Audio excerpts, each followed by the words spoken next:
It seems like every SEC recruiting class is going to have at least one player that's maybe a bit controversial because of his past, and Deion Bonner is definitely the one in this year's class. If you remember him from last year, he was on a recruiting visit to Georgia, and he ended up being arrested and charged with theft after stealing some iPods and cell phones from Georgia players during that visit.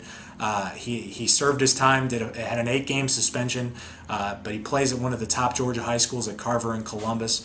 And really, he came back with a vengeance and put up some crazy numbers, picking off 4 or 5 passes in just a 6-game stretch, and really upped his stock and got in better graces with a lot of schools that wrote him off after that incident. It's probably safe to say Tennessee initially wrote him off, but once they got to know him better and got a good feel for him, they truly feel like he's learned from his mistake.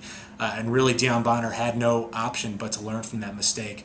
And really, he's fortunate to be in this position where he's able to get an offer and sign with a major SEC program.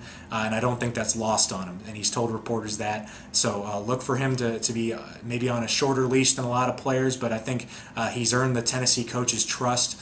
And they're happy to have a player who, before the incident, was a consensus 4-star and recruited by every top program in the country. So in the end, he could be one of those late edition players that truly has a big impact here.